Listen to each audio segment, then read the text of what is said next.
of GameSpeak Podcast. The multi-stream going first. The multiverse. Welcome. And let's go.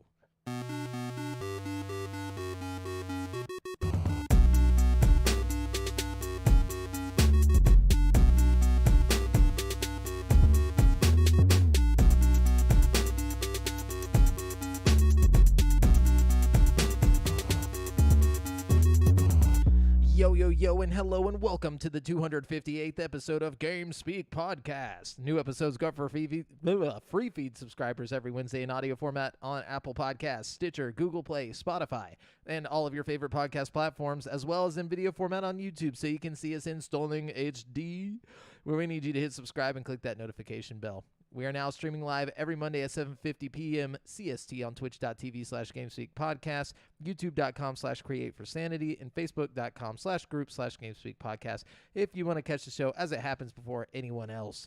Also, be sure to join the community in the GameSpeak Podcast Discord at dsc.gg/GameSpeakPodcast to hang and talk games with other nerds like us. This show is two childhood BFFs and a brand new BFF bringing you all things video games. I'm one of your hosts, Jamel Al-Jafra, alongside Brent Bitter Bass. I'm actually not bitter. No, he's not. But only because I don't have to come up with a name for Devin again this week. Yeah, you know? Devin, that's the only good thing about Devin not being here. Like, you know, I hate that Devin's not here. It makes me sad and sick to my stomach. It's I want disgusting. to cry a little bit. You know what I mean? Yeah, But I'd love that I don't have to make a name for him. You know what I mean? for sure. That's the only positive out of all this. I'm like a silver lining kind of guy. You know what I mean? Yeah, that's a good way to think of it. So, like, Devin, if you ever just disappeared, we'd look at the bright side. No, but yeah. So Devin is not with us this week, unfortunately. It's but unfortunate. it's for good reason. I feel like some good things are happening right now for Devin, so he's got stuff he's got to do. Yeah. You know. So, but he'll be back next week. Anyways, Brent, what you been doing? Basically just dying from allergies, you know, and watching the Halo TV show. How's that going? It's actually really good. You better watch yourself. Okay, so No. it's getting a lot of hate online, right? You got to just completely abandon your preconceived notions about Halo when you go into this TV show. But it's like you kind of knew that, right? Because they were just like, okay, we're making this the silver timeline. You know, Yeah. this is going to be different. Like, they warned you. They warned us all, you know? So So not. don't be acting all brand new over here, guys. You know what I mean? Like, you knew what you were getting into here, you know? I think the problem is that they should have just not called it Halo. You No, know? it's definitely Halo. It's just different. You know what I mean? It's like, but like, it's Halo. You got all your characters from Halo. You got Master Chief. You got Cortana. you got the grunts. You got the grunts. You got the Covenant.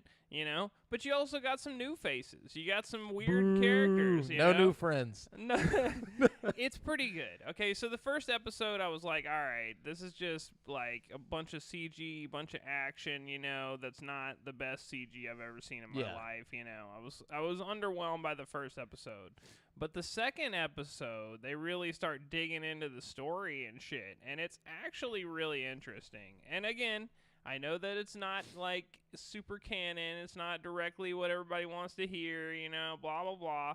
But it's really interesting so far. The way they have it set up, like, I don't want to spoil anything, but I highly recommend everybody keep an open mind and go check it out. It's, like, really decent so far. By the third episode, if you're not hooked, then... They're already on the third episode? Yeah, so it comes out every Thursday, and the third episode is like, okay, so the second episode's like, all right, they're going somewhere with the story. The third episode, they bring in Cortana. Spoiler alert. I'm just going to spoil that one. I mean, we knew she was coming. They so. bring in Cortana on the third episode, and I'm fucking hooked, dude. Like, it was honestly one of the most brutal things I've ever seen in a fucking television show, how they make Cortana. Like, fucking, I just, like... What do you mean? Like she's like a psychopath? So, okay, basically, Dr. Halsey, like, flash clones herself, right? Which means she makes, like, a clone that doesn't have to go through the process of, like, growing up. It's just, like, her fully developed and, like, with her knowledge of, like, what she knows now. Yeah. And then she, like, sits down with this clone and has, like, a conversation about how, like, she's going to kill the clone and, like, use its, like, you know, genetic structure, DNA or whatever, as like the imprint for Cortana. Like, she's gonna be Cortana, and like she's talking to this clone, and the clone's like, it feels a little different when you're on this side of the table about to get killed, and blah blah blah, and like it was super fucked. And then she's like, is it gonna hurt? And they're like, yes, and like they just jam this fucking thing through her eye, and she's like, ah. It's like, why? Dude, it was fucked, dude. And then she, why are they so mean about it? I don't know, they man. could have been like, we'll put you under anesthetics. I think that the dude who said that is gonna end up being one of like the main bad guys, you know? Like right what gave it away? Well, he's like all timid and shit right now, working for Halsey, but like I think I don't know. His character development is heading in the wrong direction. I don't know. I think he might be a bad guy. Like shoved a needle through someone's eye. Halsey's the one who's doing all this, but I still don't think she's that bad. I think she's just like carried away by the madness of science, you know? Yeah, she's wrapped up in the science of it all. See what happens? When you get wrapped up in the science of it all? Either way, so far it's really intriguing and interesting, and I don't know, it's great. And you know, if you're one of those people that has to have the original voice, you got your original Cortana voice at least, you know what I mean? So yeah, pretty good so far. I'm liking it. You know, definitely got a big mix of haters and people that are also liking it like me, like 50-50. So you know, it's interesting. I want to hear what you guys think, so definitely check it out. If you've watched the new Halo TV show, let us know what you think. By the way, if you're just tuning in, stick around till the end of the show. I'm going to be giving away some more free PC games. But I figure I'd tell you guys about it, you know, in the beginning. At the beginning. Yeah, Brent likes to drop those. You know, so. But, yeah, so this week I have been working. And then I started up BJJ, dude. This podcast is now gonna be the Joe Rogan podcast. No, I'm just kidding. No, that's really cool though. Actually, yeah, it's fun. It was really painful. Did you learn anything? Not much yet. Did they just beat the shit out of you? Basically, Go home, kid. No, like clean yourself up. It was like not what I expected. You know, like you go in and you know they show you like one or two things, and they don't really give you much time to like they're like, okay, here's how you do it. I'm like, okay, cool. And then they're like, all right, now we're gonna roll for like the rest of the time. And so like you just go for like 6-minute bouts with like random people. And it was just horrendous. Like, I was in so much pain. That was, like, the first day. Then the next day, we came in, and they showed us a little bit more and then, like, made us work on the ones that they had already shown us. And then they made us roll until the end of I was like... They probably don't want you to learn too many things at once. You know what I mean? I guess. I don't know. Like, I've never been to a BJJ gym, so I was like, is this good? Is this bad? And I was, like, watching YouTube videos and stuff, and, like, everybody seems to say the same thing, that it's kind of... It just really depends on where you're at. But, you know, like wherever you end up going, they do their own thing. It's like the culture of the gym or whatever, and that's just what they do. I mean, they're probably just trying to ease you into it. That's how we learned to play chess when I was a kid. They teach you one piece of the chess board per day for like, you know, a week or something, or a month. I don't know. It was a whole thing. Like, you know, it wasn't just like, here's everything about chess all at once, you know. They would teach you how to play with one piece and then put those pieces on the board and the pieces you've already learned previously and then let you play chess like that. You know what I mean? Nice. So yeah, that's kind of what I figured was happening here. And then also like whenever you're rolling with random people, like I have like no what's the word? Like where you think you're like this great thing. Like I have no ego going into this. Where I was just like, look, dude, you're going to kick my ass. Like, can you just, like, show me something that I can learn, you know? Like, everybody I rolled with, I tried to get a little bit of information out of them, you know what I'm saying? Like, could you let me try the thing that they showed us? Like, or, like, tell them, like, this is all I'm going to do. I'm not trying to make you submit because that's not going to happen. But if I get you with the move that he showed us, can that count as like a submission for me or whatever, you know, and then we'll restart. And they're like, yeah, you know, like everybody's cool, you know, so like it's kind of like a learning thing for everybody, I guess. But yeah, there are people in there that are like black belts, blue belts, whatever the fuck. And like, I'm just wearing like the I'm borrowing this gi for my free week trial, you know, like but this week I get like an actual one. So that's cool. That's cool. But yeah, I've been doing that. That's really fun. Finished Hunter x Hunter for the third time and sad about it as usual. But I actually went back and started reading the manga, like from the part where it leaves off in the show. There's a lot. Like, it's taking me like 2 days. There's probably like I heard there's like another Hisoka fight. So you and my friend Mara from work are the only people that know about Hunter x Hunter and that I talk to about Hunter x Hunter. Really? And she was telling me about Crollo and Hisoka. Yeah. Yeah. So things with Hisoka and the spiders gets crazy. I bet. I've been kind of waiting on that since like season fucking 3 or some shit. Like whenever fucking Crollo went off in the desert with Hisoka. Oh yeah. So I mean, you get to see that fight, and then it's pretty insane. Like what happens. I guess Crollo gets his powers back. Yeah, because remember from Greed Island, that guy that was on Greed Island is the one who went and gave him his powers back. He was like a nin. What'd they call him? A conjurer? Not a conjurer. Exorcist. Exorcist. A nin exorcist. Yeah. So at the end of Greed Island, he's like, well, I got a job to complete or something, and then like walks off. So that's who fixed him up, and so he was good to go. Love the Greed Island arc, by the way. Oh yeah, very video game focused. I like it. It's like it was like. It had its own set of rules. I like that. Yeah. Like it didn't impose too much on the world, or on the story as a whole. But like for that season alone, you had a whole little set of like cards and fun little, like it was almost like learning Nin all over again for the first time. Oh yeah, I mean? It was like Sword Art Online if it was good. You know what I'm saying? No offense to Sword Art Online, I didn't. But like it's like watching like a minimized version of like Yu-Gi-Oh or like something where it's like, here, I'm going to introduce you to like this card game with a bunch of rules, but we're only going to do this for like a season and then we're going to move on. You know? We're all actually in the real world with real world consequences. Yeah. You know what I mean? I love it. But anyways, yeah, so you need to read what's left of it, but unfortunately it cuts off, like a shit ton of stuff happens. Yeah, I still need to read all that, and then I also need to watch the Kurapika movie. I watched the other one. I didn't watch the Kurapika one. No, Kurapika. Yeah. Yeah, I heard that one's good, actually, or decent. But really, I heard the opposite. I heard the one that I've already watched is pretty good, and then the other one's bad. Oh, maybe I got them mixed up then. Yeah, I'm still going to watch it and, like, form my own opinion, because I just seem to like things that people think suck, So, like, hopefully it's one of those things. You're a silver lining kind of guy, remember? Yeah. But anyways, let's jump into the video game news. Just so you guys know, we are using articles from gaming news sites from around the web, and we do not claim any of these articles as our own. Simply bringing them all here so you can, get your news in one place. Well, I guess we should probably go with some of the more important stuff, at least right off the bat. I feel like there's not much, but most of it is kind of interesting and or important. You know what I mean? Yeah. Or here, I'll go with this one. Sony.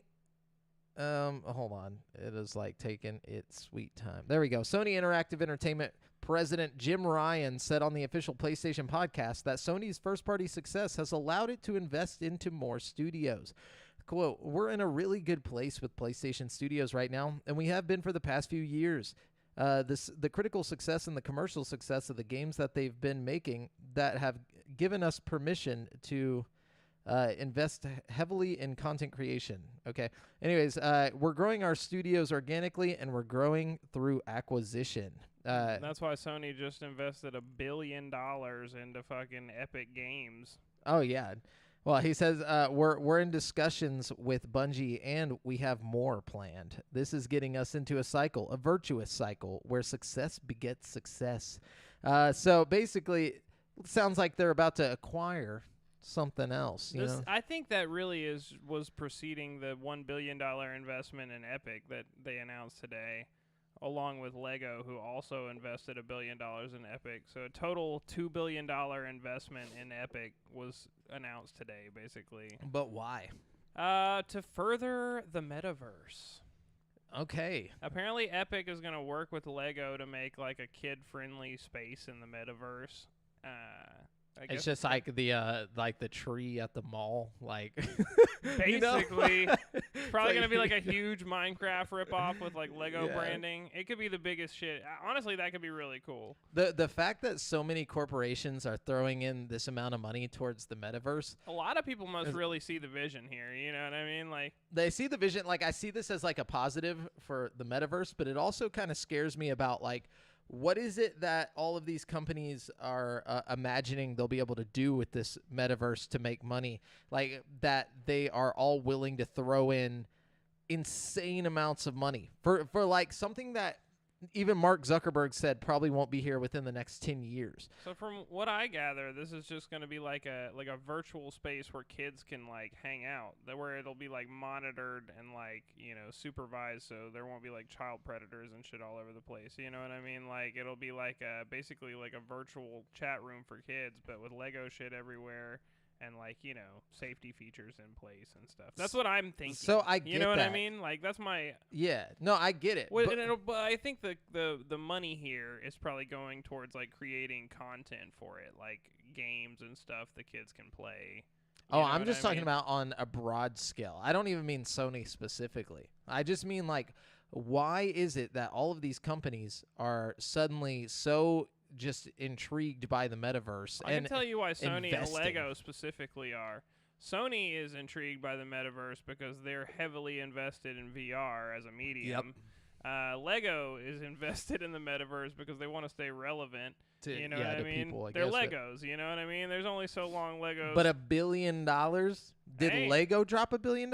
Yeah, Lego dropped $1 billion, bro. Or at least I think one of the CEOs of Lego or something. It's a fucking massive investment. That's ridiculous. But it makes you realize that there's something there. There's a reason why. And so we'll probably get this metaverse a lot quicker than we are expecting. Yeah. I think it will beat the 10 years that Mark Zuckerberg was talking about. Yeah, I think in 10 years it'll be thriving. You know what I mean? Yep. Interesting stuff. Yeah.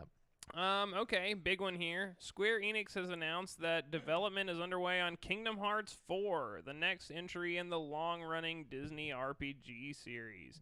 The news came as part of a 20th anniversary celebration event and included a release of the very first trailer, which you can watch on GameSpot's website, which is where I got this article.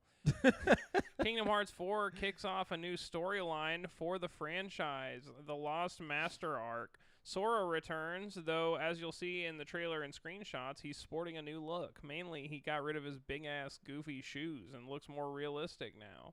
The trailer showcases some brief glimpses of gameplay as Sora squares off against giant shadow monsters in the middle of a city street.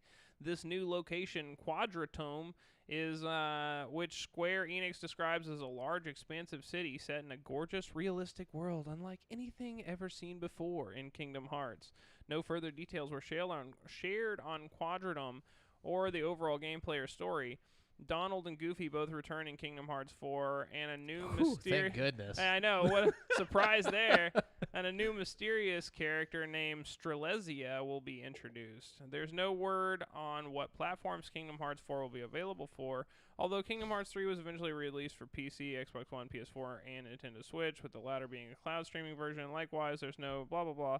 So basically, Kingdom Hearts 4 is coming, and they're going to have some, like, a realistic world that you go to, which is kind of interesting. They're doing the Mario Odyssey thing, you know, where you have the cartoony, you know, game with a realistic world, you know? Yeah. It looked pretty intense. I also saw rumors floating around that you're going to go to a Star Wars world in this one, which makes sense since it's owned by Disney now. In a Marvel world, I imagine. Whoa. This could be sick. Could be. Could be. Especially, that's probably why they went with the more realistic look. They could fit into, like, realistic worlds without... They did it in the last game, though. They went to Jack Sparrow world, Pirates of the Caribbean. Yeah, but... in the last game? Or the, in 3.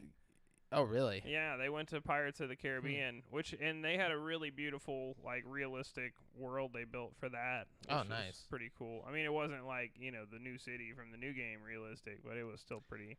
It was more realistic than everything else in the game, you know what I mean? Drive-By Joe says, I don't think they mean Facebook Metaverse, from that conversation we were having earlier. So Facebook Metaverse is like not like just Facebook's metaverse. It's like they're trying to like build a new internet. Basically, it's not like just their thing. When they say metaverse, I just mean the metaverse. I don't mean whenever I say Facebook, I mean they're the only ones that have been outwards and like open about what they're planning and what they're saying.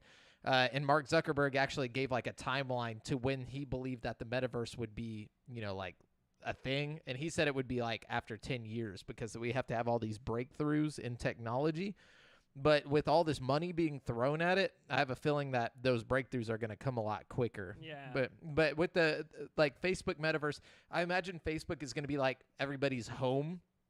Kind of like a PlayStation Home type situation that they wanted it to be.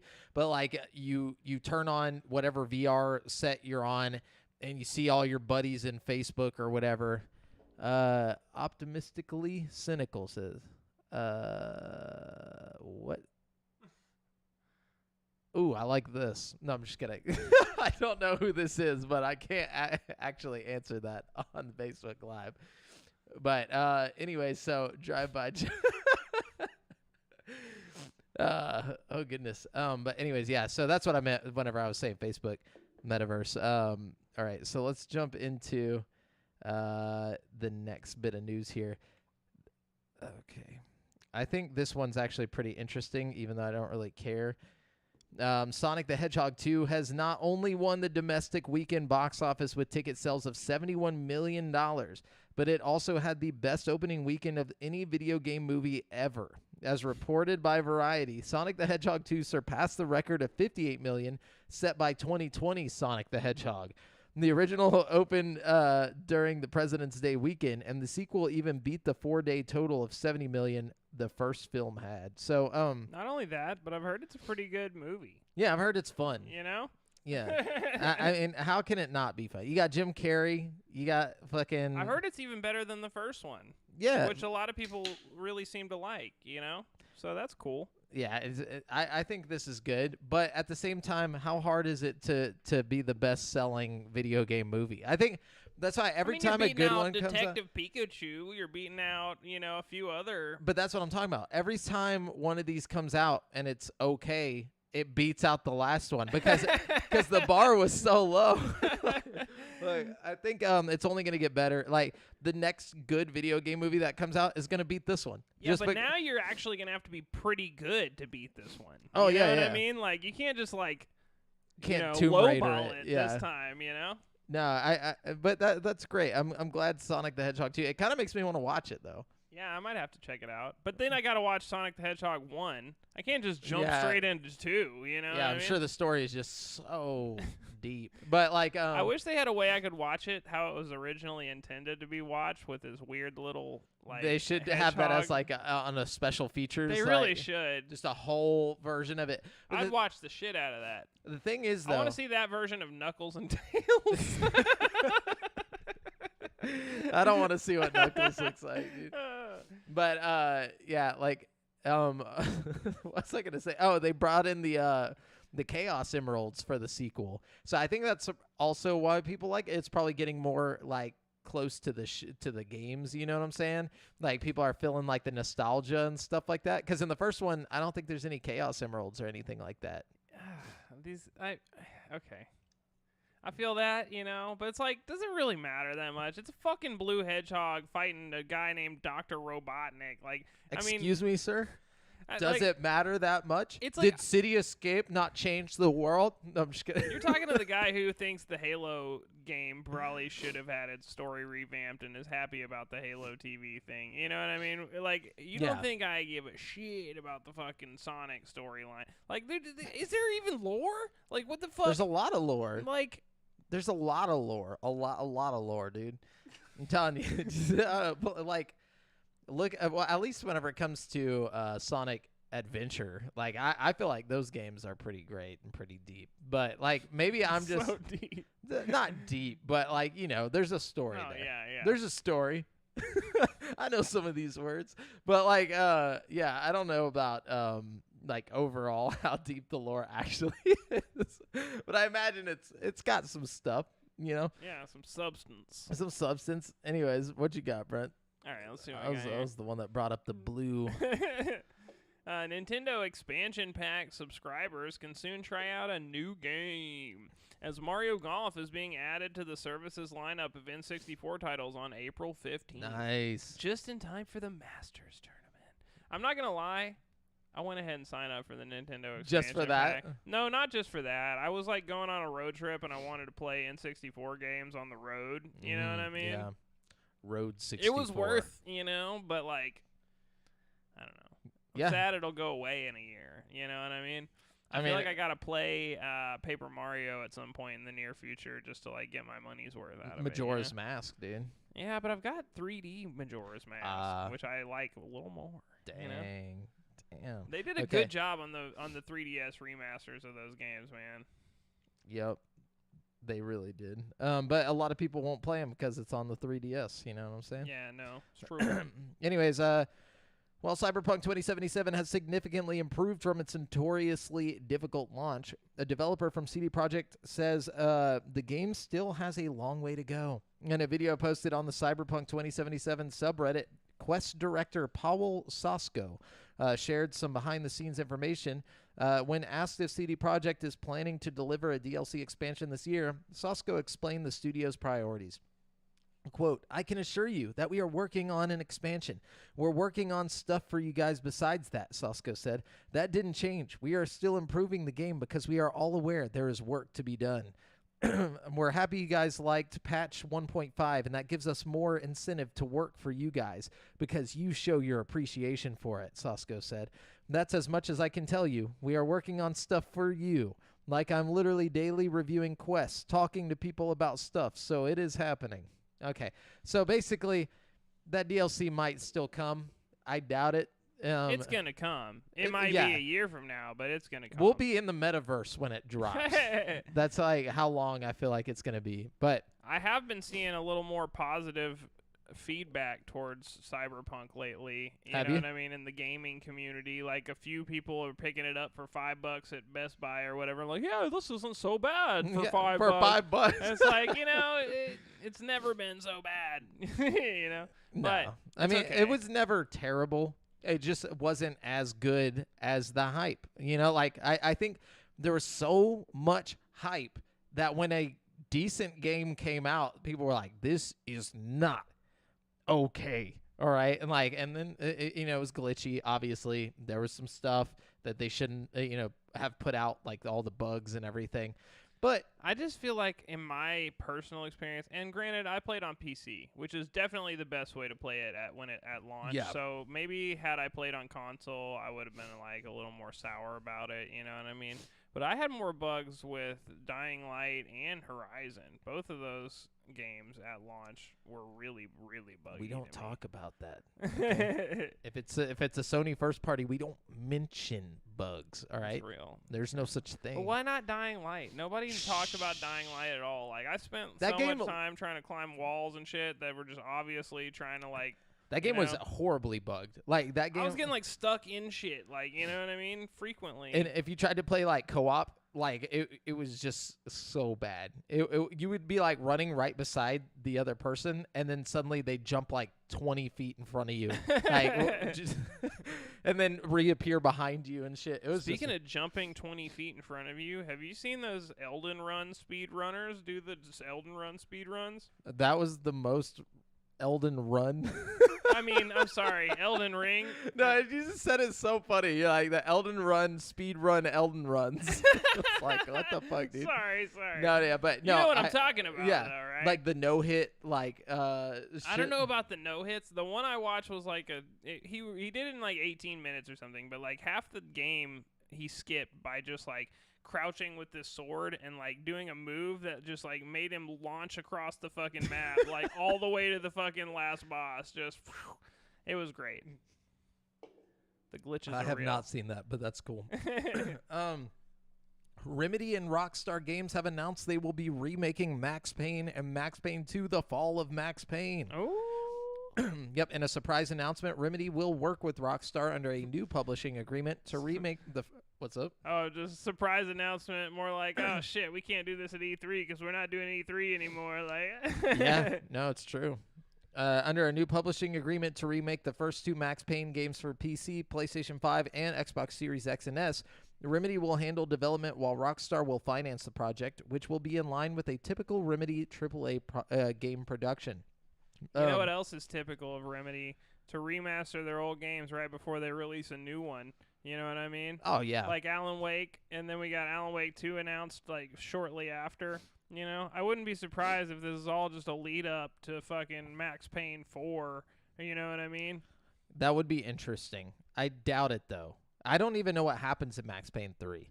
I can't remember if he dies at the end of 3 or not, yeah. But you could still have, like, fucking Mona or somebody, you know, like, you could get a character from the series and make them take over the mantle, or you could have, like, you know, a new character that's, like, it's the same concept as Max Payne, but, you know. Max Grief. It's just like the after the end of the game. And Max like Payne's old partner or something.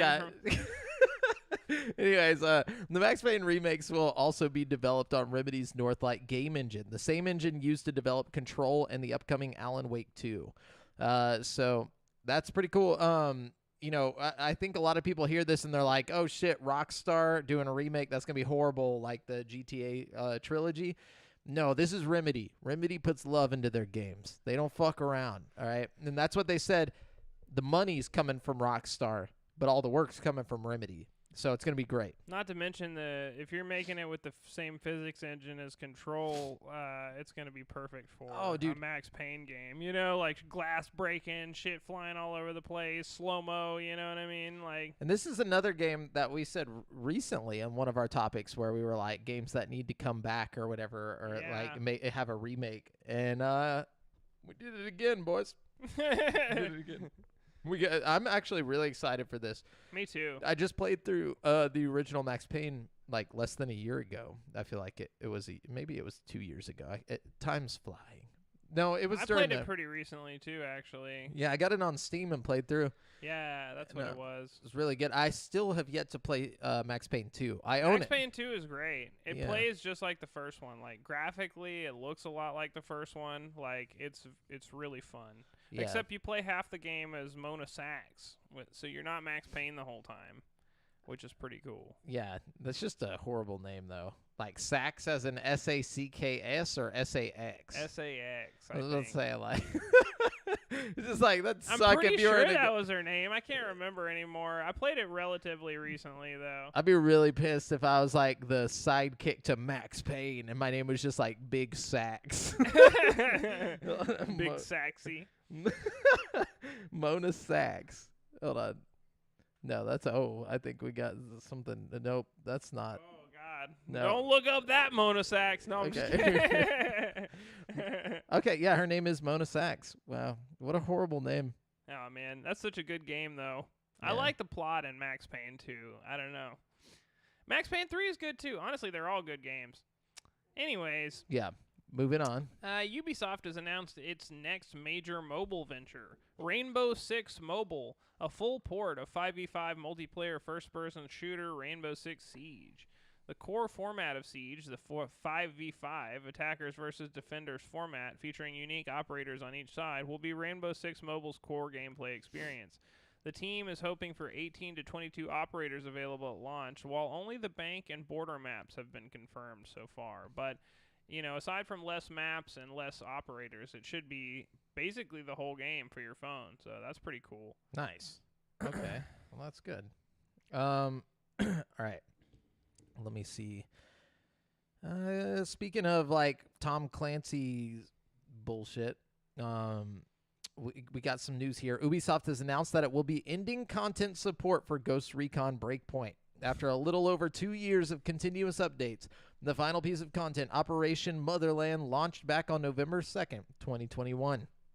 Quote, "The last 4 months marked the release of our final piece of content, the brand new Operation Motherland mode. Tons of new items, including 20th anniversary iconic outfits and quartz items for Ghost Recon Breakpoint. Ubisoft said in a statement on Twitter, quote, "We will continue to maintain servers for both Ghost Recon Wildlands and Ghost Recon Breakpoint, and we truly hope you will continue to enjoy the game and have fun playing in solo or co-op with your friends." I thought you were about to say, we'll continue to support Ghost Recon Wildlands, so go play that shit instead. It says, Breakpoint has received plenty of support, including a Splinter Cell collaboration called Special Operations with Sam Fisher and the Operation Amber Sky collaboration with Rainbow Six. So it's got a bunch of stuff, but I did see, though, that they're supposedly working on a new Ghost Recon. They need to. I think a lot of people have a sour taste in their mouth from Breakpoint. Really? I know Wildlands was well received, and then Breakpoint was like similar, but like wasn't as good, and a lot of people were mad about it. At least that's what I remember. I don't know. Yeah, I never played them. I was just like, it looked like the what was that game? It was like a Destiny type game, but not Destiny. It was like a shooter. Oh my gosh, it was like a third-person shooter. Looks just like this game, like Ghost Recon almost. You know what I'm talking about? I have no idea what you're talking about. Oh man, I can never remember. Anyways, what you got? All right, let's see what we got. Yeah. Oh, this is a good one. During Epic's State of Unreal event, Crystal Dynamics confirmed that it has begun work on the next Tomb Raider game and that it will run on Unreal 5. While it says work on the new Tomb Raider has only just started, the developer said during the briefing. That being said, Crystal Dynamics believes Unreal Engine 5 will help developers unlock, quote, the next level storytelling and gameplay experiences. Oh, yeah. The next level. Something to look forward to, and especially if you thought, like, I don't know, I was a little worried they would stop after the trilogy with Tomb Raider, you know what I mean? Yeah. I'm wondering if this is going to be another reboot or if they're going to, like, just continue with the Tomb Raider they've got now. Because I think people like Lara Croft, you know what I mean? Like, the new Lara Croft they've got going right now, you know what I mean? I don't see why they wouldn't just run with that, like, you know? Oh, yeah. I definitely think it's the same. Or at least it'll just be like her, but in a different, like, type of game. You know what I'm saying? What if you have, like, a mature version of her? Like, an older version of Laura? You know what I mean? Oh, yeah, like Solid Snake kind of, you know what I mean? Ooh, like, I like that. That would be dope. Like, a little bit gray in the hair, but she's still a badass, you know what I mean? Like, that'd be tight. That's like, what's her name from Terminator? Oh, yeah, Sarah T2. Connor. Yeah, dude, she could be Sarah Connor. Dude, you know what I'm saying? Yes. I could see that happening. Anyways, I'm out of news, so you can keep going. Okay, more cool game announcements. Let's see. A sequel to The Secret of Monkey Island and Monkey Island 2 LeChuck's Revenge is coming this year. 31 years after LeChuck's Revenge launched in 1991 comes Return to Monkey Island. And director Ron Gilbert is returning for the long-awaited game. He isn't the only returning developer either. And no, this isn't a delayed April Fool's prank. Thank you. Gilbert said on Twitter that he's been working on Return to Monkey Island in secret for the past 2 years. In addition to Gilbert, Monkey Island veteran Dave Grossman is working on the game. Disgusting, man. They designed and wrote Return to Monkey Island together. The announcement trailer also confirms that Guybrush Threepwood will appear in the game and that Dominic Armato will return to voice him. So that's really cool. We got like the original writers of the game. We got Guybrush coming back. So you got your original voice for your main character. I'm like super stoked. Monkey Island 1 and 2 are like my fave. And like the Telltale Monkey Island was okay, but it didn't have the same spirit as like the original Monkey Islands, you know what I mean? So I think this is, and it's got a new art style entirely. It's like, we're not going for like a pixel look anymore. It's like a cartoon kind of thing. It's going to be cool. Nice. And you got all the old LucasArts people on it. Yeah. Like the little cutaway when it popped up with the game, it was like LucasArts. And I was like, oh shit, it's going You know it's going to be good. Yeah, you got more news? Oh yeah, let's see. Okay, we actually talked about that. No, I don't have any more news. All right. Well, then we're moving on to upcoming games, where I'm going to let you know which brand new games you can get in the next 7 days, starting with this game called 13 Sentinels Aegis Rim. That's coming on September. Wait, when is this coming out? Hold on. This is September 22nd. Why is it showing that it already came out? April 12th, 2022 to Switch. That's why. It's coming. It's already been out, but it's coming to Switch. The doomsday clock is ticking. Become a Sentinel pilot. Customize your mech and fight waves of kaiju in top-down tactical combat in 13 Sentinels Aegis Rim, a sci-fi mystery epic from developer Vanillaware spanning 13 intertwining stories. That's too many stories. Stick with one. Make one work. Why you got to do 13?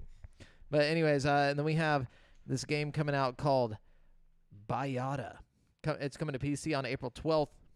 Let's see what it's about. Bayada.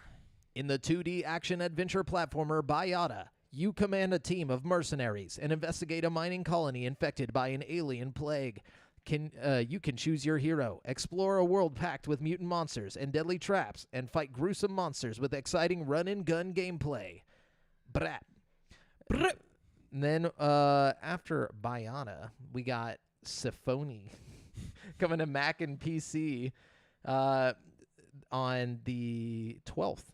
So that's coming like the day you can hear this on the video format. But memories linger across time.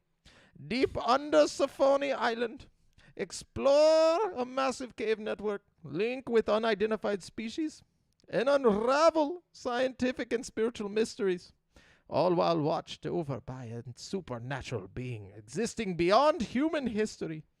I hereby dub all fans of that game Symphony Ponies. Damn. And they can't play it on PlayStation, though. I was about to say, there could be Sony Ponies. Oh, my God. But it's only coming to Mac and PC. Damn, that's a shame. Yeah, and then we got Uragun. Okay. You are a gun? It's Uragun, like Uragun. Oh, okay. And that's coming to PC on April 12th. Says Uragun is a top-down shooter, which puts you in an all-powerful mech unit challenged with annihilating swarms of smart AI bots flooding the streets of New York, London, Berlin, Moscow, Beijing, and Warsaw. Yeah, okay. That sounds all right, I guess. Cool. And then this sounds tight. We got Cat Cafe Manager coming to PC and Switch April 14th. Yeah, dude, I'm in. Cat Cafe Manager is a charming sim about restoring a family's feline-focused bistro. Each cat you bring into your cafe is unique, with its own look, stats, and personality. It's your job to they got stats. It's your job to pick out the right combination of cats for your cafe to please and relax your customers. Okay. I like that. I like. That's kind of fun. Yeah, I like indie games like that. Yeah. Anyways, we got eFootball 2022. Coming to Android, PC, PS4, PS5, Xbox One. Xbox Series S and X, Xbox One, iPhone. Yeah, that's it.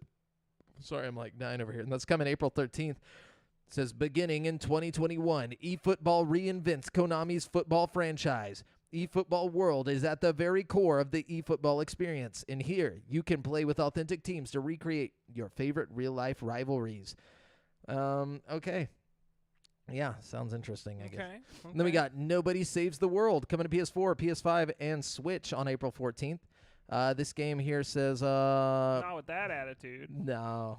Transform into a ranger, a knight, and a horse, and nobody saves the world.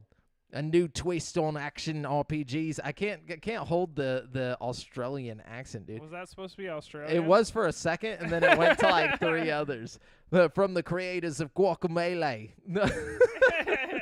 Okay, Guacamelee was actually kind of good. Yeah, it was a good game. Pop Slinger is coming to PC on April 14th. It says, Pop Slinger is a vibrant, narrative-focused musical shooter. Join Rhea Carbon, a funky heroine on a stylish quest to save the world from sinister invaders from another dimension using soda-powered guns. We don't need none of that funky heroin around here. No, definitely not. Especially if it's funky. No, and then we got Run the World in Between. It's coming to PC and Switch April 14th. Run. God. The World in Between is a die and retry platform runner with procedurally generated levels. Right? And then we got Mario Golf coming to Switch April 15th. And then we got Taito Milestones coming to Switch April 15th. I have no idea what Taito is. I don't even want to know, dude. Get ready. Taito Classics, a classic game collection that includes Quee. It's got Queef. Whoa! It's got Quee, 1981, Space Seek, 1981, Alpine Ski, 1982, Frontline, 1982, Wild Western, 1982, Whoa. Chack and Pop, 1983. It's got Chack and Pop and Queef in the same package. And Elevator Action from 1983, The Fairyland Story, 1985, Halley's Comet, 1986, and The Ninja Warriors, 1987. Okay. So get ready, dude, because Wow. that's going to be so boring. And that was the last of the games coming out this week. Oh, jeez. Bad week. Very bad. I mean, unless you really like Queef 1987. Or Mario Golf. Or Mario Golf. Mario Golf could be fun. But anyways, yeah, so speaking of Mario Golf, let's jump into currently playing, dude. Currently playing a lot of stuff, brother. Drop it.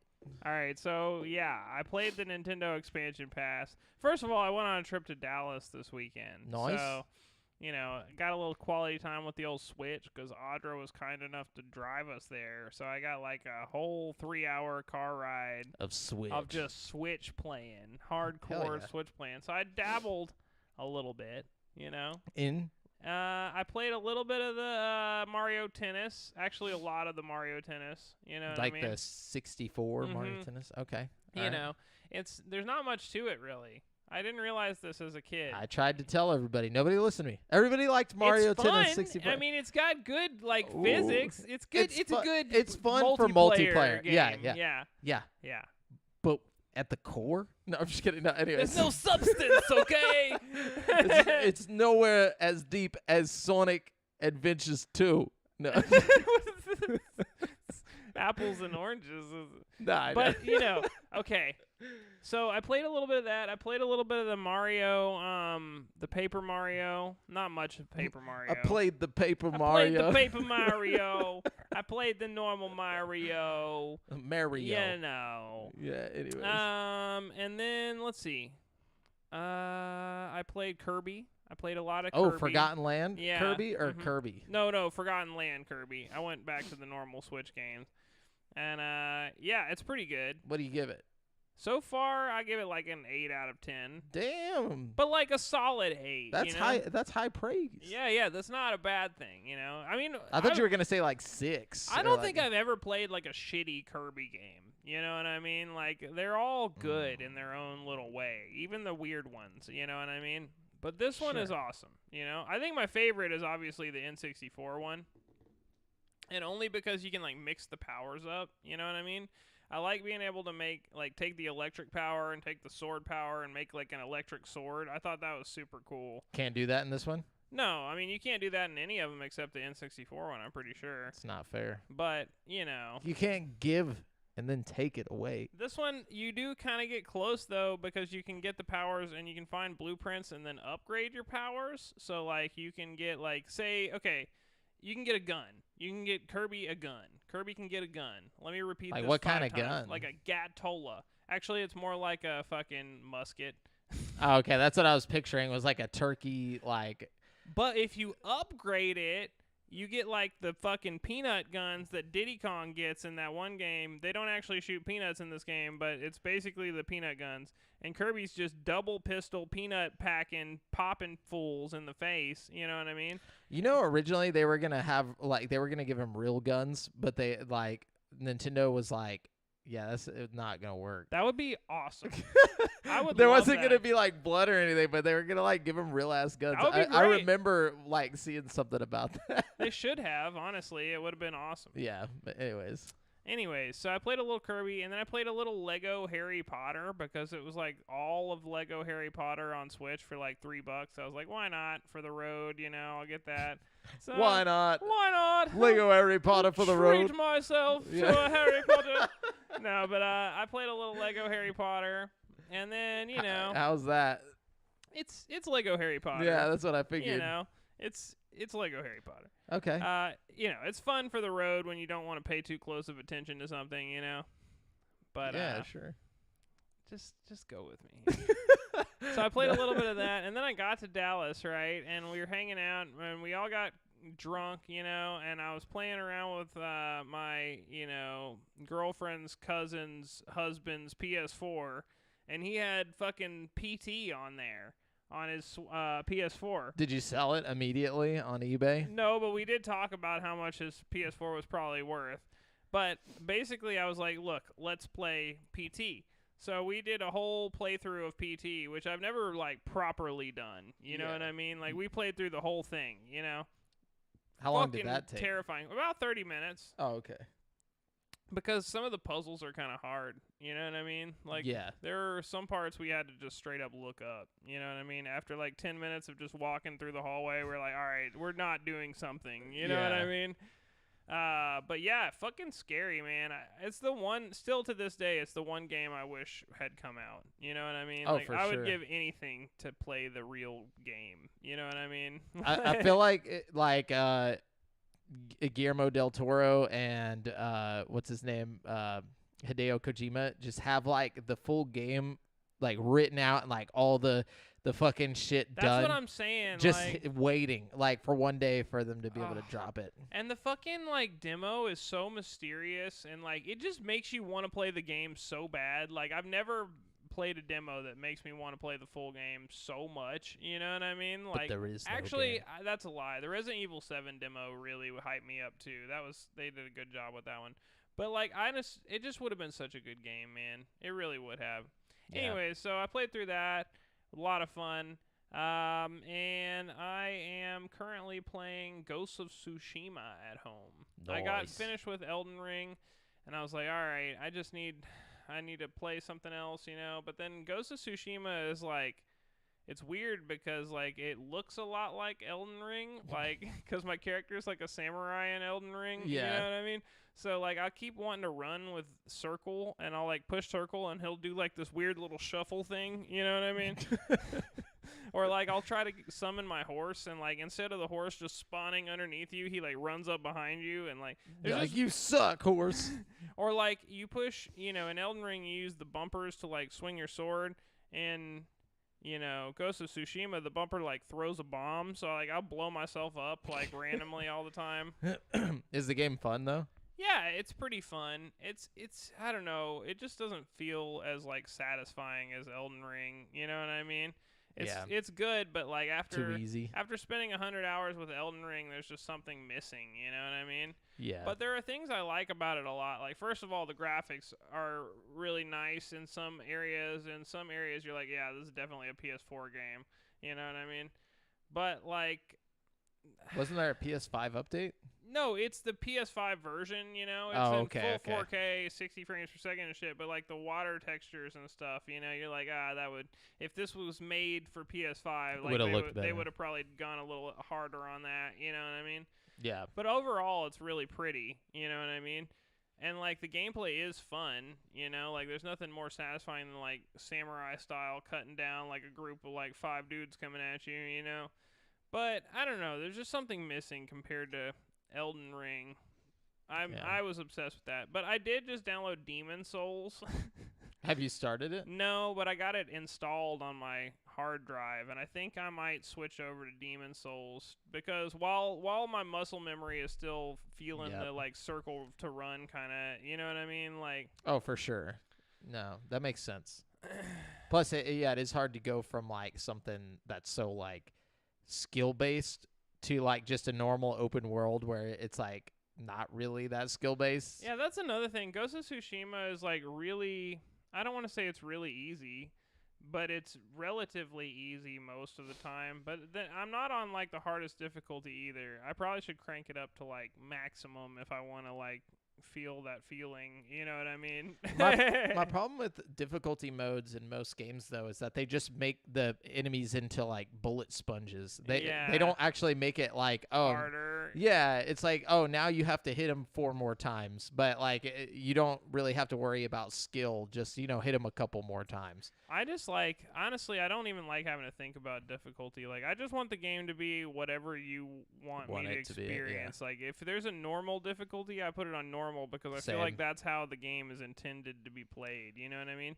And that's why I don't mind Only games like Doom do I put it on hard mode because I know that's like their goal is like they're like. Well, that's how I feel about the Jedi Fallen Order. I played that on one of the harder difficulties because I know that if I want it to feel like a Soulsborne game, you know, what I mean? It's got to be hard. You want it to be up on the cranked up, you know. Yeah, for sure. Yeah, is that all you played? Yeah, pretty much. I played a little bit of Call of Duty Cold War Zombies also. I tried the one where you like go from area to area, which was pretty cool. Yeah, that one's kind of confusing, like in the snow and shit. Yeah, a little bit. Yeah, I was like, what is even happening? Like, I didn't understand. Like, I played it like twice on like the demo weekend or whatever, and I was like, okay, this is too confusing for me. But I also haven't played any of the zombies since like Nacht der Untoten or whatever. So there's a lot of maps on the zombies mode.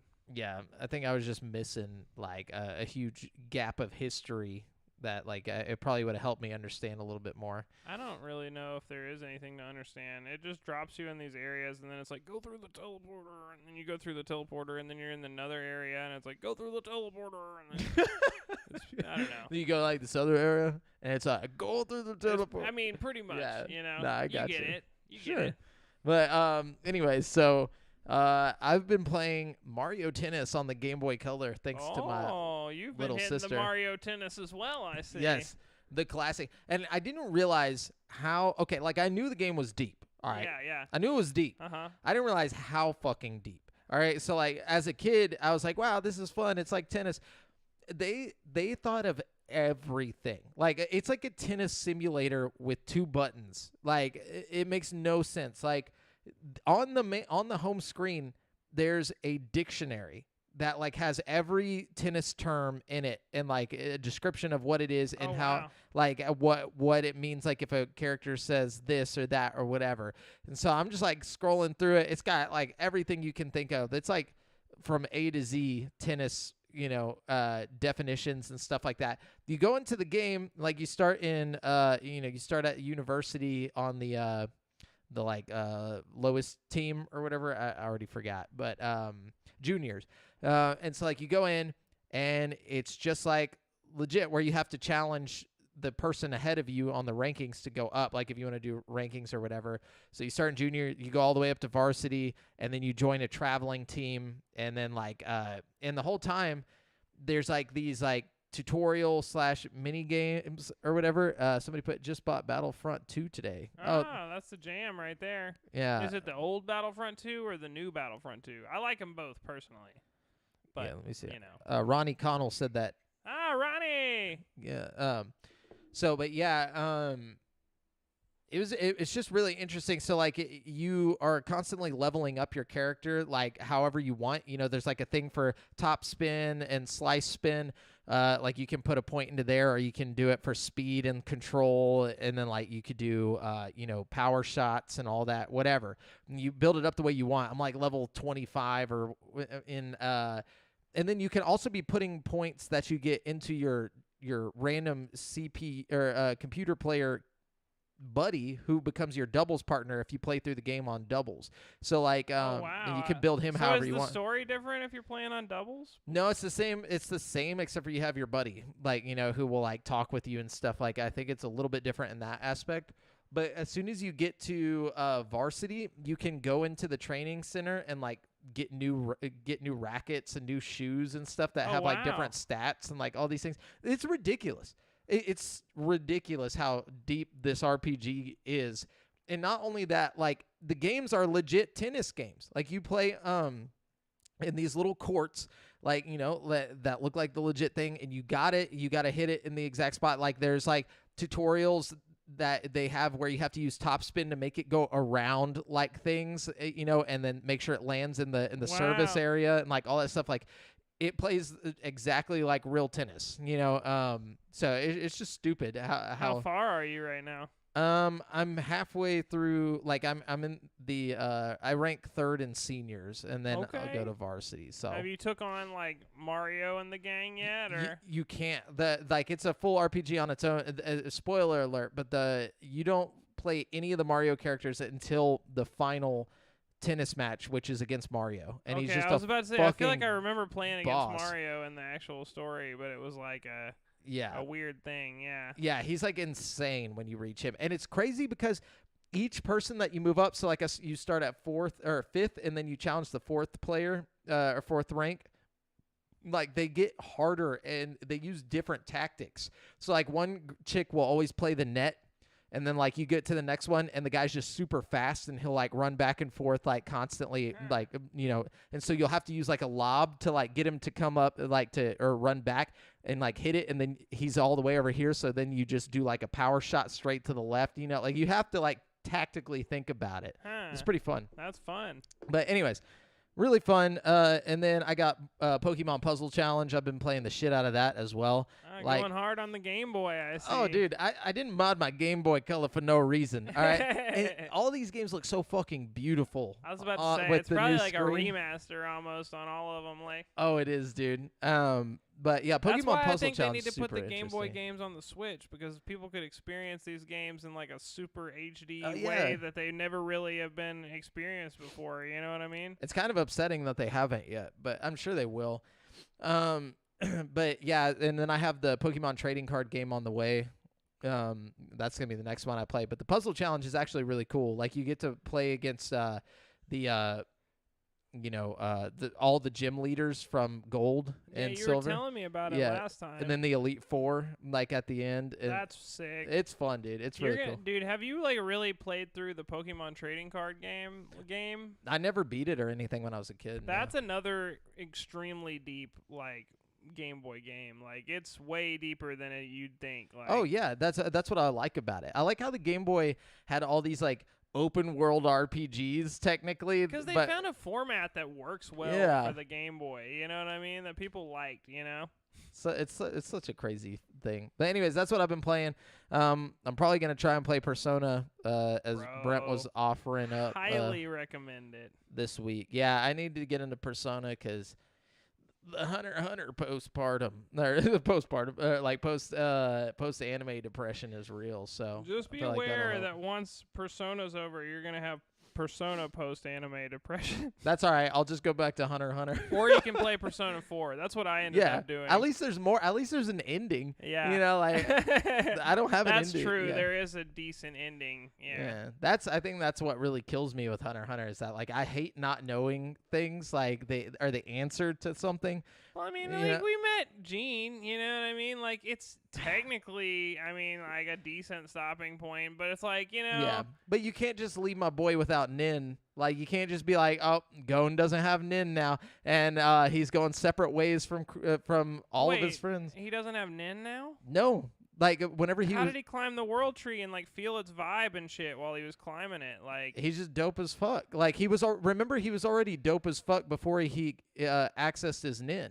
Remember how like he was just, but that's like a thing where people talk about that. Like maybe he'll find a way to activate it. Like it's just kind of reclosed. Where did they say he doesn't have Nin? Like when was that mentioned?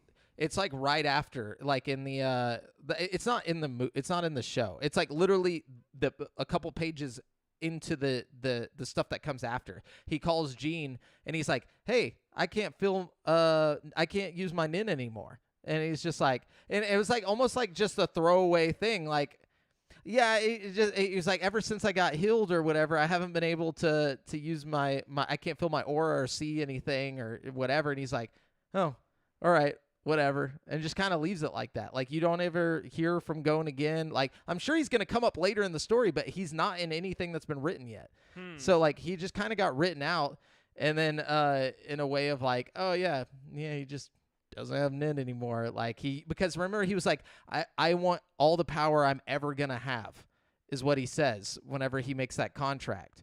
Okay. And then so after but I thought once they healed him with the wish, like I thought Alico would just like make him normal again. You know what I mean? Like, that's what I thought too. Because like Crollo can just be okay after a fucking wish, but like but fucking no with well Gon, because he had a Nin exorcist take something off of him. Yeah, but shouldn't Alica technically be better than a Nin exorcist? Yes. Like you know. That's what I was thinking. That's why it's like but. People were saying like, oh well, Alica is not going to do it because it has to be a specific question, and now what's his name? Okay, Killua's not going to do it because he was basically like, no, I'm never going to ask her for anything again. But why not? Because, like, if she's healing Gon, there's no negative repercussion from this. You know what I mean? So why the fuck not? That's honestly, what I'm saying. There's no point to not just fully heal Gon. You know what I mean? Like maybe there's just some things that can't be done. You know, like giving Nin back to somebody. But also, they make it like life aura is like this thing that everybody has, no matter what. Like, whether you can see it or not, like, he has it.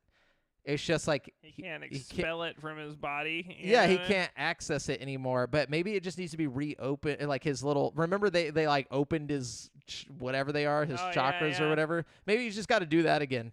But anyways, yeah. So like, but that was my whole point, is that you can't leave it like that though. That, like, especially with my boy Gon, and we don't know what Killua's doing. You know, like, we know Kurapika and Leorio are the main characters basically on this new arc. Like, they're together on the ship going to the Dark Continent, but that's it. That's all we know. And then like the Phantom Troop's there and Hisoka's there after the fight. You know, so okay. So yeah, you got to read it. There's a little bit of some answers to the stuff from that, like, they don't really answer at the end. Sounds like you just have more questions now. I do, and it makes me so sad. But it's all right. I'll fill the hole with other things, other anime type things. But anyway, so we're gonna move on to topic of the show. If you guys want to let us know what you've been currently playing, go ahead and drop it in the comments. But anyways, split screen memories. That's today's topic of the show. Now, I know we've done like the best split screen games at some point, like in the past however many years we've been doing this now. But like, this is just talking about memory, like just kind of like having. Yeah. It could be the worst game ever. But if you have like a memory of a place and time where you're playing some split screen, you know what I mean? Oh, dude. That's what this topic is about. It's about bringing back the memories. Yeah. Yeah, so what's one of your favorite split screen memories, dude? So, okay, I kind of put this down to like just good multiplayer experiences that I've had with people. Some of these aren't technically split screen. Yeah, but it's on the same screen. You know what I'm saying? Well, this one could have been on the same screen. All right. But I'll it just happened to not be. But it's one of my favorite experiences multiplayer-wise, and you could play this game split screen with anybody. Yeah, for sure. It's called A Way Out, and I played A Way Out in its entirety with Phoenix. Oh, nice. It was one of my favorite multiplayer experiences I've ever had. Like, it was a really interesting game, and we met up nightly for like 3 nights in a row. We played like 3-hour sessions. But like online? Online. And we played this game all the way through, and it was fucking incredible. I mean, it was really good, but you have to have a willing partner. Like, you have to have somebody who's not going to flake out on you, who's like seriously going to like sit down and play the game with you, you know what I mean? So it's like, you know, it's a magic moment when you can find somebody who will actually play a game like this with you, you know? I didn't even know you could play that game online. That's why I was like so confused about it. Yeah, not only can you play it online, but when you buy the game, you get a free copy of it you can send to somebody online, and like they can play it at no charge to them. Oh yeah, he did that with the newest one he put out too. Yeah, huh? And a lot of those those Dark Pictures anthology games do that too. Oh really? Yeah. Yeah. So I started A Way Out with my girlfriend, but she was one of those flaky people. You know? No, I'm just kidding. Nah, it was just too difficult for her for some reason. It's better if you're both like pretty actual fluent gamers. Yeah. She's it's crazy though, but like, because one of my split screen memories is playing Borderlands with her, and like she can play Borderlands. Like, that's I tried not to a get problem. my girlfriend into Borderlands, but like the camera throws off my girlfriend. Any game where you don't have to control the camera so much, my girlfriend will kick your ass at. Yeah. But like when you have to do both thumbsticks at the same time, forget about it. Forget about it. Yeah, I think she had played or I'll get into that next one, but afterwards. But she had some experience with another first-person game that we played a lot of. But split screen with Borderlands with her, and then also with you. Yeah, we played a lot. We played Borderlands 2, like all the way through.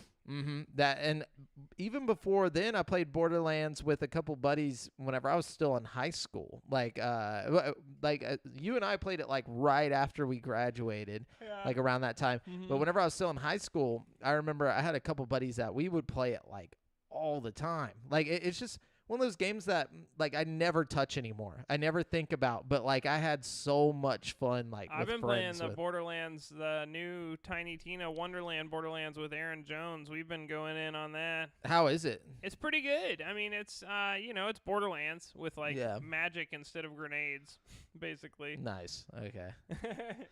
But yeah, what's another one for you? So let's see. Okay, going back to high school, I always think about the like parties we would have at Joey Evans' house, where we'd all play like Halo and Gears of War and stuff. You know what I mean? The Specifically, the Halo 3. We played a lot of Halo 3 and Gears of War. And Guitar Hero. You could technically call Guitar Hero split screen. Guitar Hero like was a whole thing when we were in high school. Like everybody had some version of Guitar Hero at their house. Dating, we're just like giving it like letting people know how old we are just by like saying it was a thing. It's true though. It was. Yeah, it really was. It was a phenomenon. Like I feel like it's just one of those. It was like Pokemon almost, like for whenever we were kids, but like Guitar Hero just took over us as like adults. And Rock Band and stuff. You know? Yeah. You were really cool if you had Rock Band with the drums the and drums, shit. Dude. Oh, bro. Crazy. And they even had like a mic for singing and shit. Like, oh yeah, you just had to like stick with the notes or whatever. You had those diehard Guitar Hero people that were like, "Oh, Rock Band sucks." Yeah.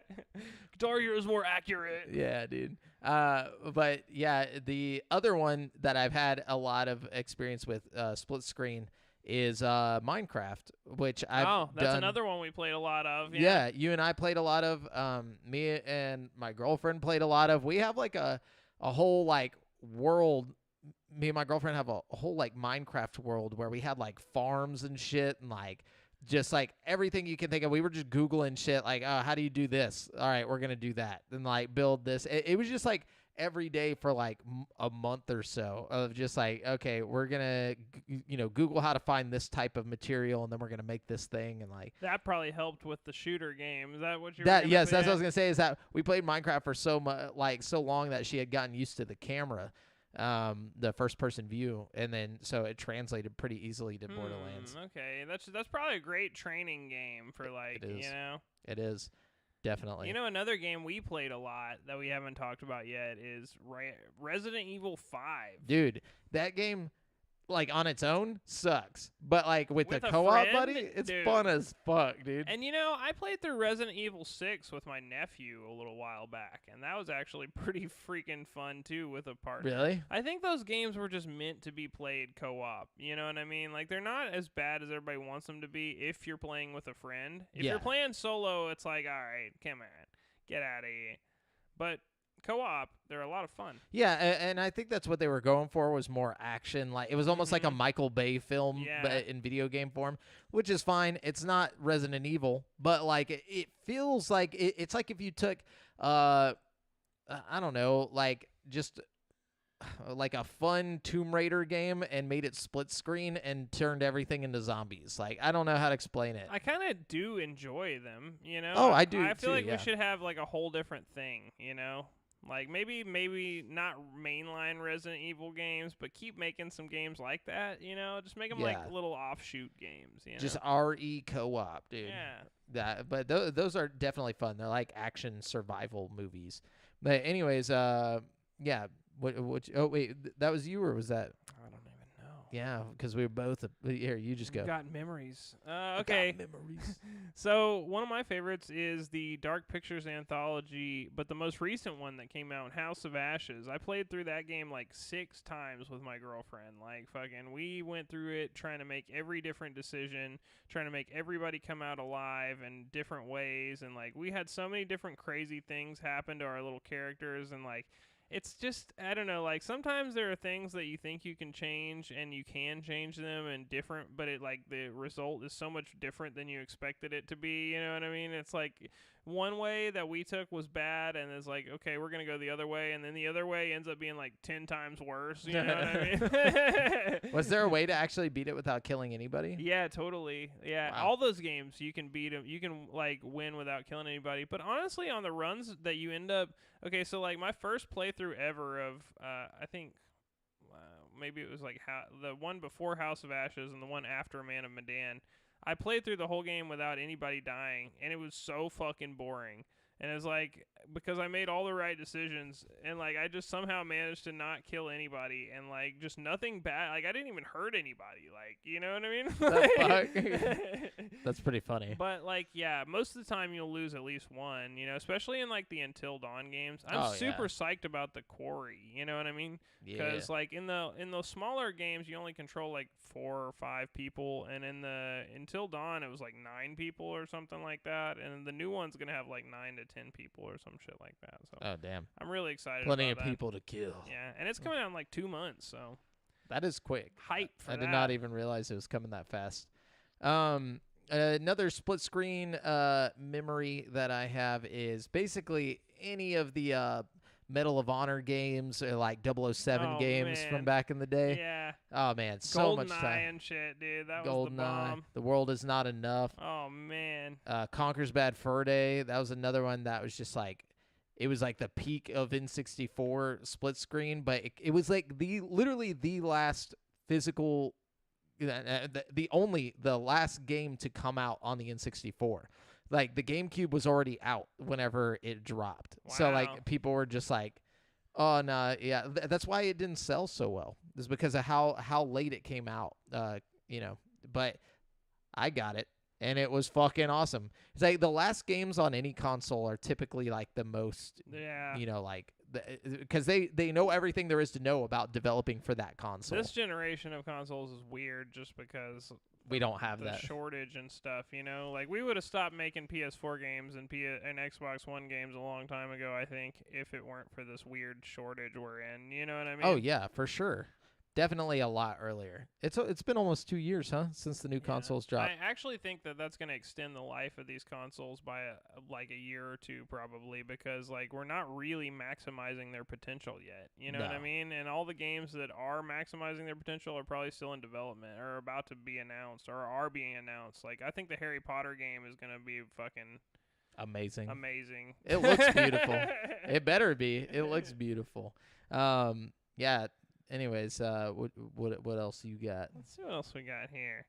Oh man, okay, kind of random, but I have these weird, vivid memories of going over to my friend Timothy Wiggins' house as a kid and playing Mario Party. Like we would play hardcore Mario Party, like all day, all night. Mario Party 2, just fucking like, I mean, we played the shit out of that game. Like we would be eating snacks and like we would not stop playing fucking Mario Party. Like they would bring food into the room and like we would just like, it was weird how like into Mario Party we both were, but we were both like super into it. So we played the fucking shit out of Mario Party, and we also played Call of Duty 2. So like between Call of Duty 2 and Mario Party 2, those were like the games me and Timmy played like fucking religiously. Call of Duty 2, so like on the 360? Yeah. Like right when it dropped? So I'd bring my 360 over there, and he'd have his N64, and we would just go to town on both of those games. Those are good games. That's like a good palate cleanser from Call of Duty 2 to like jump straight over to. And Call of Duty 2 had like classic multiplayer. It wasn't like, you know, whenever it got to 3 and you could like both play online from one console and then like, you know, like play split screen online. Yeah, no, we'd have the 4-way split going on with like if people were over. So crazy. And they'd have smaller maps that were meant to be played with 4 people. You know what I mean? Like, it was nice. Isn't that insane? That's the thing that just doesn't exist anymore. Like, oh, we're going to make a map small enough for 4. I was about to say, that's the thing that makes it, like, not feasible to play on, like, a local console, because most of the maps are designed for, like, these big online battles with, like, 8 people. You know what I mean? Oh, yeah. And that was the fun part about, like, split-screen multiplayer, especially, like, Versus, was, like, finding what the best level in best multiplayer level in each game was. Like there's like Blood Gulch and Halo. Oh yeah, dude. And like there was always one. There was always like the one level My that favorite level on the World Is Not Enough was that maze level. Yes. Where you're like in those hedge maze fighting each other. Yeah, dude. And then in Nightfire, the best one was the one where maybe it's Nightfire I was thinking of. No, it is World Is Not Enough. Yeah. Nightfire was on GameCube and like PS2 and stuff. But that was the one where it was like you're like in like this building, or not like in a building, but it was like in a castle courtyard type thing. And like you could use your little grappling hook, you know, everywhere. Yes, that was the best one, dude. Drive by Joseph's Twisted Metal co-op. Oh, for sure. Oh man, dude. Good times on Twisted Metal. Twisted Metal. What was that? Oh, The Warriors. The Warriors was a really fun co-op game, dude. You know what was a fun co-op game that I like think about all the time was that Lord of the Rings, The Two Towers. Oh, dude. Oh my God. It was like Gauntlet, but like on crack, dude. Like it was, and it was like high quality. Like something really about high quality for PS2. It had like amazing graphics, like PS3 quality graphics. Like at least that's how I remember. Yeah, that's how I remember. I don't want to say that. Good, you know? It was probably like a step up from N64, but like it was so fun, and like it played straight, you know, like to the movie, like to the point of the movie, but it's still, all of it was great. Gauntlet is another one. Gauntlet Legends, or Dark Legacy, my bad. Oh yeah. Man, we used to sit around playing that on the N64 in my living room. So much, dude. That there was so many split screen games. You know the ultimate split screen game though? What's the ultimate? Fucking Call of Duty Zombies, man. That is true. From my childhood, like when I think about like split screen, I like half of my memories are just Call of Duty Zombies, you know what I mean? All the way from the very first one on fucking World of War or whatever, and to like the most modern one, you know what I mean? Like they have been just a staple of my multiplayer experience, you know? I really only played the first one. That was the one that I played like just a shit ton of. See, I got super into it around Black Ops 2, and then from like Black Ops 2 and 3, I was like really into zombies, you know what I mean? I played most of the ones on Black Ops 4 and like most of the new ones they put out, but I wasn't like, I was super into it in Black Ops 3, and like me and my buddy would like play them as they were released. We'd stay up all night doing the Easter eggs and stuff, you know? Oh, nice. Like we were super into it. Like yeah, I feel like it gives you like this incentive of like, and it's such a small thing. It's just like,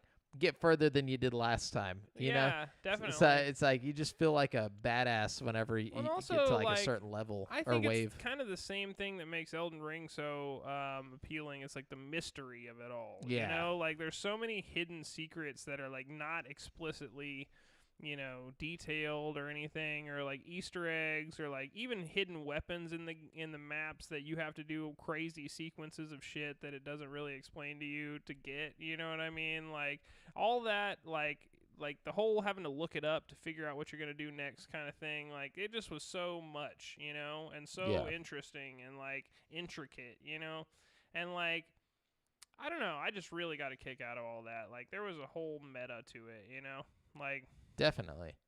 That's another couple of them is Left 4 Dead. Left 4 Dead was so fun. It was so fun and so popular. You know what another one we played a lot of was fun was Portal. Oh, dude, yeah. Portal has an amazing split screen co-op. Like it's a whole different campaign. Like it really is. All new puzzles and everything, and like even the story's different. That's like one of those games where I played through it, you know, with you on co-op and then beat it on my own, like just because it felt like a whole different game. Yeah, like super clever how they made you use the two portal guns. You know what I mean? Oh, like yeah. Solve puzzles and like talk to each other and figure it out. You know. I kind of missed that game. I feel like I'm gonna play that again at some point, just because like it's been so long. There's no way I'll remember how to get out of every puzzle. You know? Definitely not. I played it again recently, and it was like, oh wow, this is like a whole brand new game basically. Like, really? I didn't remember any of the I remember like a couple of the easy ones, but like some of the more complicated ones I didn't remember until after I like found the solution. I'm like, oh yeah, you know what I mean? Yeah, and the game looks beautiful too. But it's such a especially for when it came out, game. you know, what is it, like 2006 or something? It was Yeah. like gorgeous for that. It's insane. You know?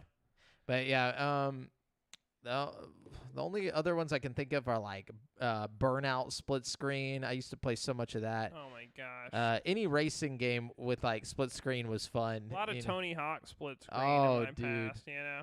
Yeah, Tony Hawk, Army Men, Sarge's Heroes. I used to play that a lot. Yes. Even Sonic Adventure 2, I played a lot of split screen on that, like just the different like City Escape and races and stuff like that. You know what game I played a lot of multiplayer on back in the day was that Star Wars Obi-Wan Adventures. Had like a battle royale mode where everybody picked a Jedi and then just like fought to see I remember the last dude. Jedi standing would be. It was so fun. Those were the good days of Star Wars, dude. Right? Yeah, classic. That's a classic game. Even the Battlefront, Star Wars Battlefront was an amazing split screen game, like the old school Battlefront. With me and my brother, we would just put it on the Xbox and like just play against the computer characters, and it was just like 30 minutes of fun, like every time you start a game. So, but anyways, yeah, I think we covered a lot of great memories. Yeah, you know, I think so too. I'm sure Devin would have a lot more, but he's not here with us tonight, so we'll never have that memory. No, but anyways, yeah, so we'll ask Devin next week. But anyways, that rounds out the topic of the show, and we're going to jump on over to the People's Champion. The champion of the people. Yeah, let Brent decide who deserves to be this week's champion. All right, let's see what we have here. And we get this from the questions that you guys drop on the Facebook group at facebook.com/group/GameSpeak podcast. Brent, anything looking interesting? All right, I'm gonna give it to Kyle McAvoy. Even though I don't think I have a great answer for this question, it's just a good question. So. All right. He says, seeing how some games like Warzone and Call of Duty are cross-platform, how hard is it really for companies to make their multiplayer cross-platform? And are the excuses companies give to not cross-platform legit? As someone not in the industry, I really don't know. But I do know what I have read is that it's more so Sony and, companies like that, like publishers that are really the issue whenever it comes to this. It's not the game like devs or the game the people that make the games. They don't really care. They want their game on everything, and they want people to be able to play together. It's typically like Sony or Microsoft or Nintendo that are like, nah, that ain't happening. I know some developers have found workarounds to this, like Borderlands has its own Shift matchmaking service, so like you have to sign up for a Shift account, but once you have a Shift account, you can use their thing basically to cross-platform with whoever you want. You know what I mean? Yeah. Like as long as you're playing with your Shift account, I also saw some developer talk about how it's basically just a switch. Like they could easily do it. Like there's nothing stopping them from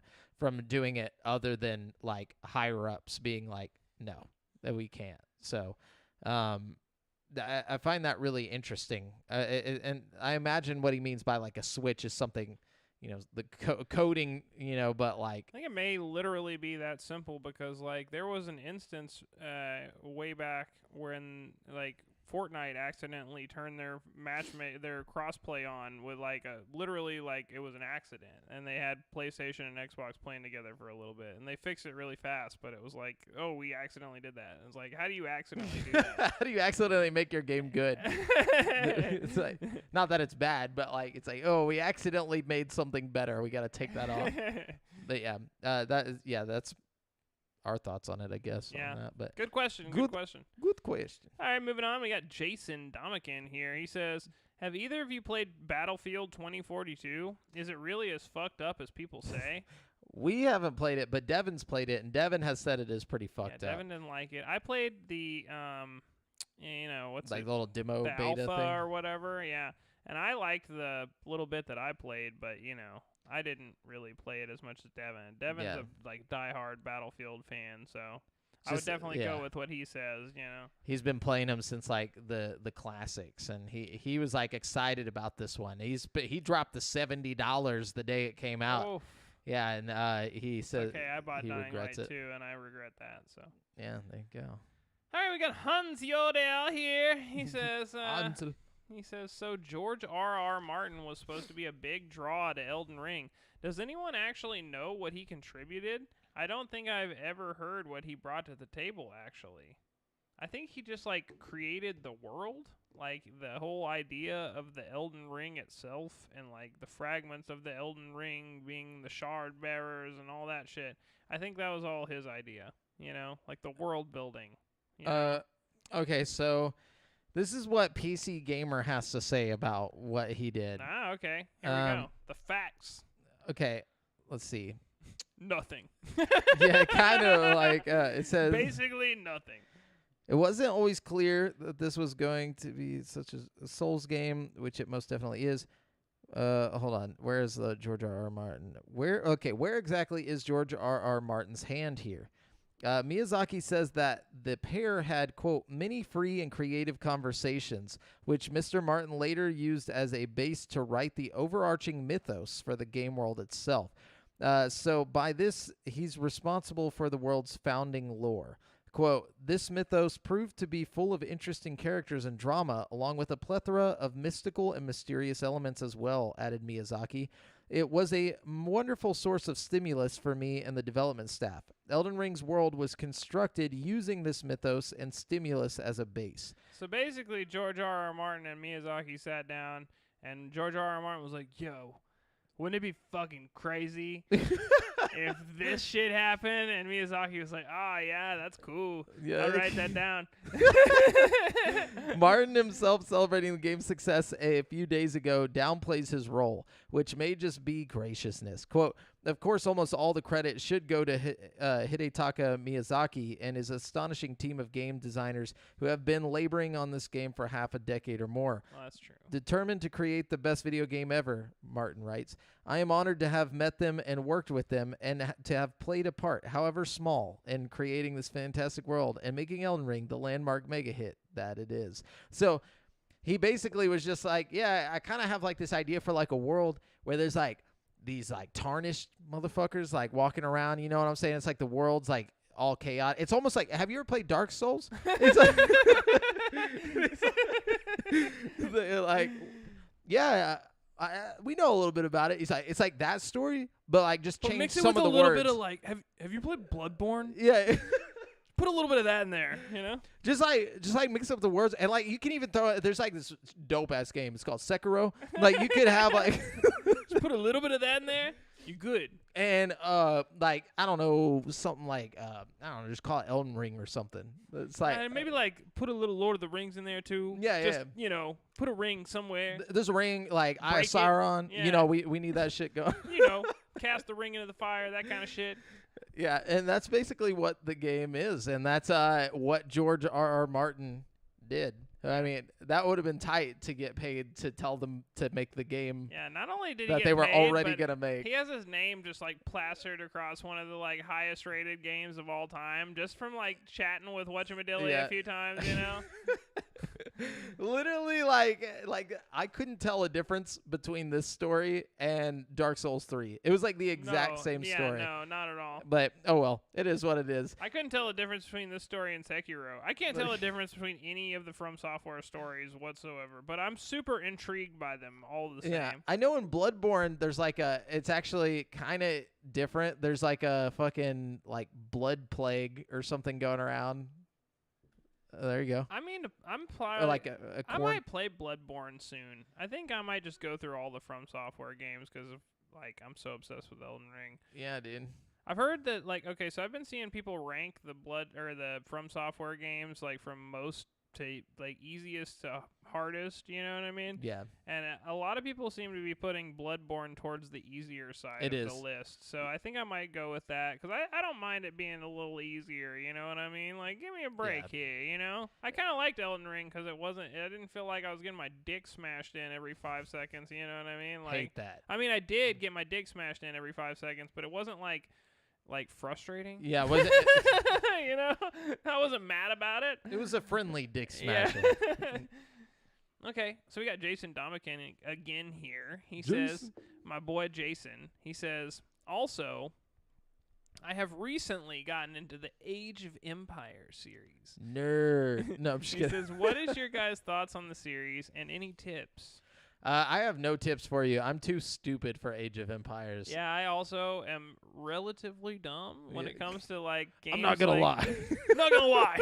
No, you know, games like that, like Civilization, Age of Empires, like they seem fun to me. I just don't get it. I'm like really bad at them. You know what I mean? I'm sure if my brain could wrap around the whole concept of like, you know, having to use strategy and stuff, like I'd like it. But I just know myself. Like I'd have to be like prescribed Adderall to play those games.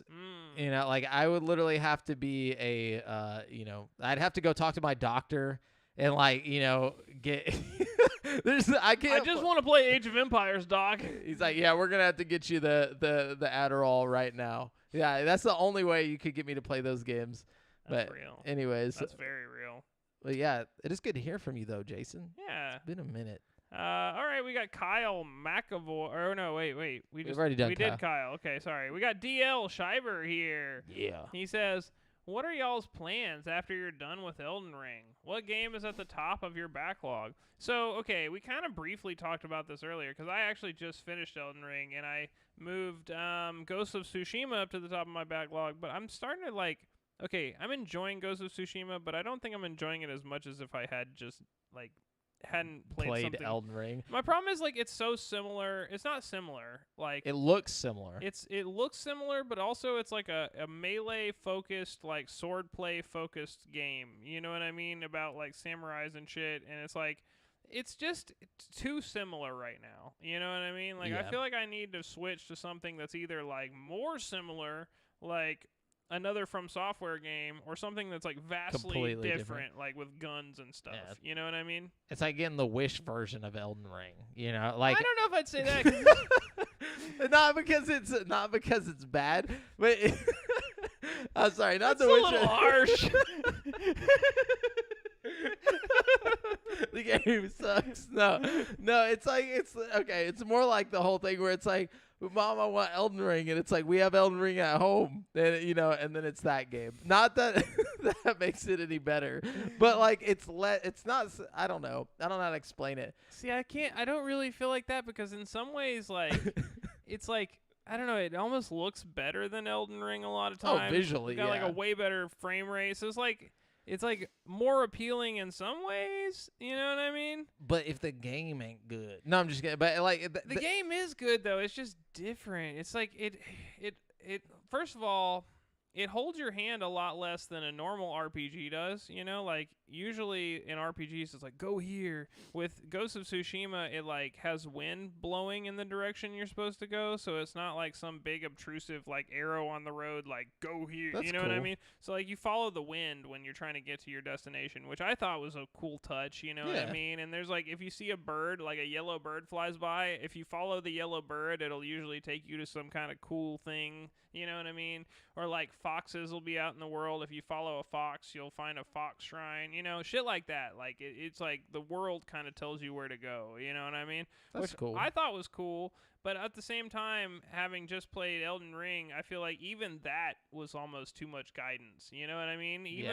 Even that feels like I'm not really exploring anymore. You know what I mean? Also, it's the thing about Elden Ring, and I don't know if I said this on on air, but like the game feels like even though it's this ginormous fucking open world map, it's like every little spot was like meticulously handcrafted. Like there's something everywhere, and it's all different from each other. You know, you're not ever gonna solve the same puzzle twice. And if you do, it's going to be vastly different, or they're going to throw in some random fucking wrench to throw off the puzzle, you know? See, my thing about Elden Ring is, like, I don't feel like the world itself is any more or less, like, densely populated than most modern RPG worlds, you know? I think it's what is, like, it's like the danger of the like areas. Like if you go into a dungeon, you're gonna spend like 20 to 30 minutes in the dungeon because you're like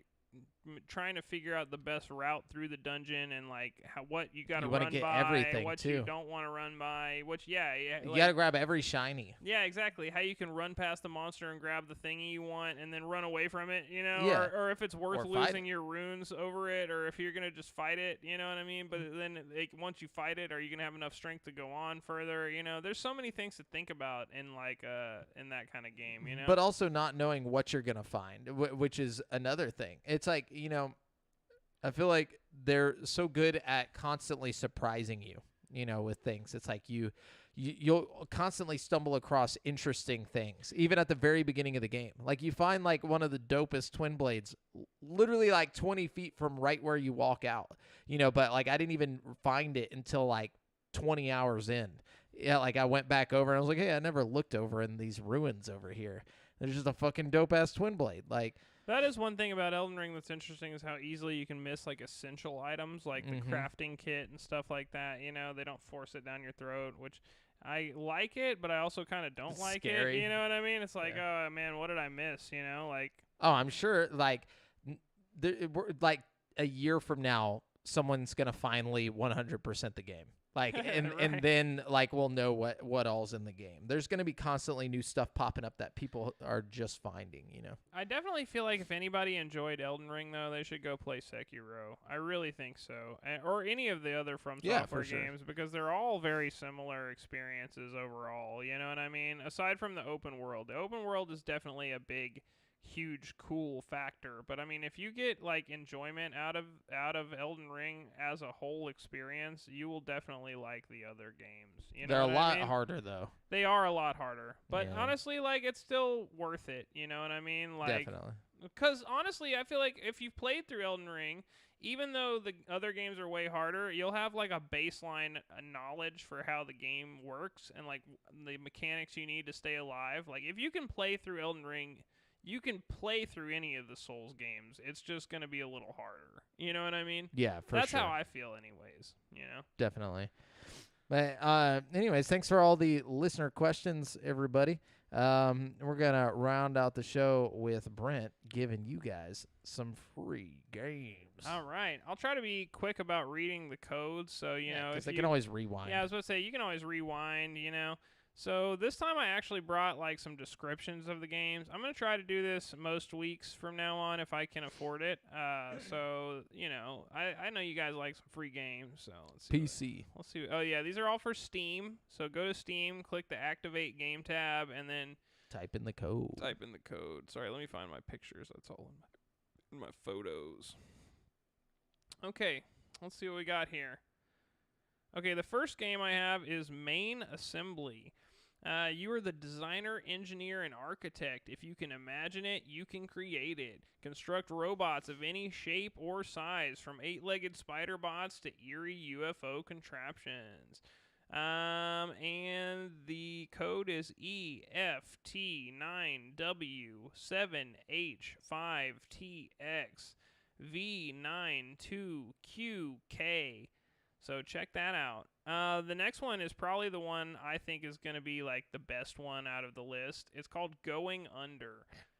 Going Under is a satirical dungeon crawler about exploring the cursed ruins of failed tech startups. As an unpaid intern in the dystopian city of Neo Cascadia, you'll wield office junk as weaponry as you make your way through the offbeat procedural dungeons beneath your company campus. This art style looks really interesting. It looks like it's kind of got like a Soulsy vibe to it, maybe like a Hades kind of vibe. The code is DBZXB-FE0P5RTE7J. And then let's see what else we got here. Okay. I also have Holy Potatoes, a weapon shop. It's a wacky simulation game where you manage your very own weapon shop and expand its business across an incredible potato world. Wow. Love potato worlds. So that's going to be I0W709PACWG454A. And yeah, that's all I got for you this week. Woo! Free games. Free games. So enjoy that, you know? Yeah, enjoy it while you're listening to the podcast. And remember, you've been listening to GameSpeak Podcast, courtesy of GameSpeakPodcast.com. The show posts for free every Wednesday on all podcast platforms, but you can watch it live before anyone else on twitch.tv/GameSpeakPodcast, youtube.com/CreateForSanity, and facebook.com/group/GameSpeakPodcast every Monday evening at 7:50 p.m. CST. Be sure to submit any questions you want us to read to the show to the GameSpeak Podcast Discord group at dsc.gg/GameSpeakPodcast. Check out our video content on YouTube. And if you want to stay up to date with your boys, you can find me on Twitter at the handle @JafferJamel, Brent at BrentHas1, Devin at Devondrius, and oh yeah, the 1 is the number 1, by the way. Don't spell that out. And check out the GameSpeak Podcast Instagram. Until next time, listeners.